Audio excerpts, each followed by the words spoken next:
ನಮಸ್ಕಾರ ಎಲ್ಲ ನಮ್ಮ ಮುದ್ದು ವೀಕ್ಷಕರೇ, ಬನ್ನಿ ಚೇತನಾ ಎಸ್ ಚಾನಲ್ಗೆ 24ಗೆ.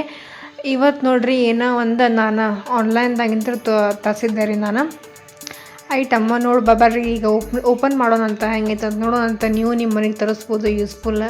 ಗಣಪತಿ ಹಬ್ಬ ಅನ್ಕರ್ ಬಂದೈತಿ, ಮನೆ ಚಂದು ಅನಿಸ್ತೈತಿ, ಆಮ್ಯಾಗ ಡೆಕೋರೇಷನ್ ಅನಿಸ್ತೈತಿ. ಈಗ ಇದನ್ನು ಓಪನ್ ಮಾಡೋಣ ಅಂತ ಬರ್ರಿ. ಕ್ವಾಲಿಟಿನೂ ಚಲೋ ಇತ್ತು, ಆಮ್ಯಾಗ ಪ್ರೈಸು ಚಲೋ ಇತ್ತು. ಪ್ರೈಸು ಏನಂತ ಏನು ಜಾಸ್ತಿ ಏನು ಅನ್ನಿಸ್ಲಿಲ್ಲ ನನಗೆ, ಕಮ್ಮಿನ ಅನ್ನಿಸ್ತು.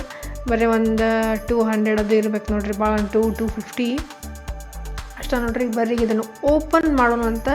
ಇದೇನಂತ ಗೊತ್ತಾತೇನು ರೀ ನಿಮಗೆ? ಹೇಳ್ರಿ, ಯಾರು ಗೆಸ್ ಮಾಡಿರಿ ನಿಮ್ಗೆ. ಪ್ಲೀಸ್ ಎಲ್ಲರೂ ನನ್ನ channel like, share, subscribe, comment ಮಾಡೋದು ಮಾತ್ರ ಮಾಡಕ್ಕೆ ಹೋಗ್ಬೇಡ್ರಿ. ಯಾರು ಹೊಸ್ತಾ ಮಾಡ್ತೀವಿ ನೋಡಿ ಅವ್ರು ಪ್ಲೀಸ್ ಸಬ್ಸ್ಕ್ರೈಬ್ ಮಾಡಿರಿ. ಒಂದು ಸತ ನೀವು ಬೆಲ್ ಐಕಾನ್ ಮೇಲೆ ಕ್ಲಿಕ್ ಮಾಡಿರಿ ಸಾಕ್ರಿ, ನನ್ನ ನೋಟಿಫಿಕೇಶನ್ ರೆಗ್ಯುಲರ್ ಆಗಿ ನಿಮಗೆ ಬರ್ತಾವೆ ನೋಡಿರಿ. ಇದನ್ನು ಹಿಂಗೆ ಈ ಟೈಪ್ ನಿಮ್ಮ ಮನೆಗೆ ಹಾಕ್ಬೋದು. ಹಾಕಿದ್ರೆ ಭಾಳ ಚಂದ ಕಾಣ್ತೈತೆ. ಆಮೇಲೆ ಡೆಕೋರೇಷನ್ ಮಸ್ತ್ ಚಂದ ಅನಿಸ್ತೈತೆ ನೋಡಿರಿ. ಫ್ಯಾಷನೇಬಲ್ ಅನಿಸ್ತೈತಿ ನೋಡ್ರಿ, ಹತ್ತಿರ ತೋರಿಸ್ತೈತಿ. ಹಿಂಗೆ ಮೀನ್ಸ್ತಾವ್ರಿ. ಬಾಯ್ ಬಾಯ್.